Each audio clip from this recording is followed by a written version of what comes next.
¿Cómo les va? Buenos días. Hoy es martes 25 de octubre de 2022 y les comparto mi columna de esta semana. Se titula Falacias en el relato peronista. Analicemos algunos axiomas peronistas presentados como autoevidentes y siempre verdaderos, casi los dogmas de una religión. El pueblo nunca se equivoca. El peronismo es el rostro de la democracia porque el pueblo es la mayoría. Siempre al pueblo le conviene el peronismo y nadie puede vencer al pueblo unido. Ahora pensemos, cuando el peronismo perdió en votos frente a Alfonsín de la Rúa o Macri, entonces el pueblo a veces se equivoca, o el pueblo no es la mayoría, o a veces el pueblo, que nunca se equivoca, al pueblo no le conviene el peronismo. Esto genera un cortocircuito mental a cualquiera que ame los ejercicios lógicos, porque A es una premisa diferente de B y A no puede ser verdadera al mismo tiempo que B. Porque si el pueblo a veces se equivoca y vota mal, como cuando votó a Macri, por ejemplo, es un pueblo bastante confundido. Pero esto es perturbador porque podría haber ocurrido también que cuando el pueblo eligió a Perón, se confundió y votó mal. O peor aún, podríamos sacar la conclusión de que un gobierno peronista no es lo que más le conviene al pueblo. O aceptar que el pueblo, que es completamente peronista, no es la mayoría. Por lo tanto, el rostro de la democracia mayoritaria puede encarnarse en dirigentes no peronistas.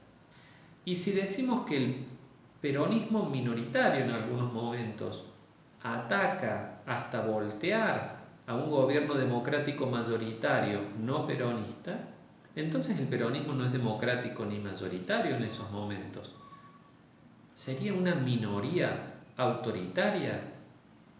Esto es muy confuso. Además, si el pueblo nunca se equivoca, no es necesario el adoctrinamiento de niños en las escuelas desde los 6 años de edad, como hace el peronismo, o de adultos con la publicidad oficial, para el esclarecimiento de la mente del pueblo, nos dicen. ¿Esclarecer? Solo lo confuso necesita ser esclarecido. Entonces el pueblo tiene una mente confusa. ¿No dijimos antes que el pueblo nunca se equivoca? ¿En qué quedamos?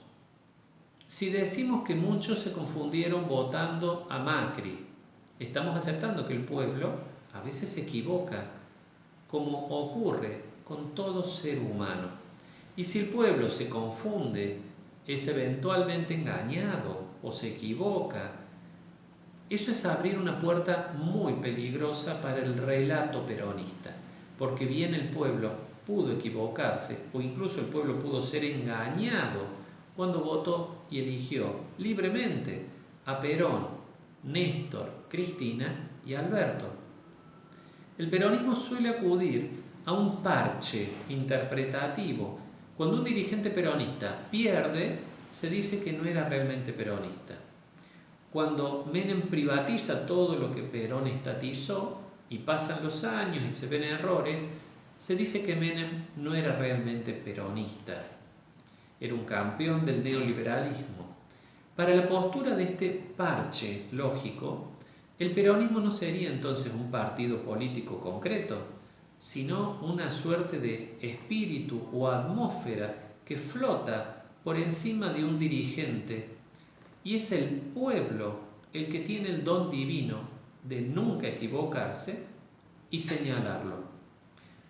Todo esto parece una construcción bastante compleja, casi religiosa incluso.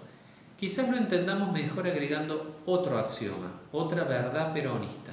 Nadie puede vencer al pueblo unido. La frase es: el pueblo unido jamás será vencido, o todos unidos triunfaremos. Esto sí explicaría, por desunión, varias derrotas peronistas. Aunque aceptar que el pueblo a veces fue derrotado por estar desunido implicaría que el pueblo a veces se equivoca, dividiéndose. Y eso ataca el axioma de que el pueblo jamás se equivoca.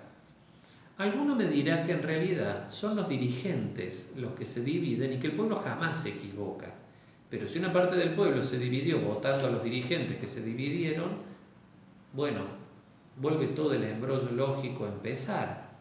El relato del peronismo es una construcción de verdades autoevidentes, axiomas simples que deben cumplirse siempre. Y es notorio que el relato empieza a crujir y romperse cuando las excepciones comienzan a multiplicarse. ¿Serán verdades peronistas o falacias peronistas? El peronismo actual subraya el multiculturalismo, por ejemplo, y la defensa de diferentes visiones de la vida y formas de pensar y de vivir. Claro que con una enorme excepción. En materia política se insulta, se agrede el pensamiento plural no peronista y solo se admite como legítimo el relato monocromático peronista. ¿En qué quedamos entonces con el multiculturalismo? Otro axioma señala que el peronismo siempre defiende la vida del pueblo. Pero yo, semana tras semana, debo recordarles que la ley del aborto que el peronismo aprobó debe derogarse porque mata a un ser humano débil, indefenso. Si el peronismo siempre defiende al pueblo, entonces el niño matado en gestación por una ley peronista no es parte del pueblo. ¿Será un oligarca? Algunos peronistas me van a responder, no es ni pueblo ni oligarca, es una bolsa de células, es parte del cuerpo de la madre. Pero la ciencia nos dice que allí hay un ADN completo, diferente al ADN de la mamá. ¿Será que la ciencia no sabe nada? ¿O será que el peronismo es anticientífico? Lo más lamentable es tener que escribir esta columna de obviedades para una Argentina que en su momento fue el país más lector, el más educado de América, gracias a uno de los mejores sistemas de educación pública del mundo, el de los guardapolvos blancos, y gracias a una curiosidad intelectual que el peronismo adormeció. Y una vez más les recuerdo, la inicua ley del aborto de diciembre del 2020 debe ser derogada. Muchas gracias.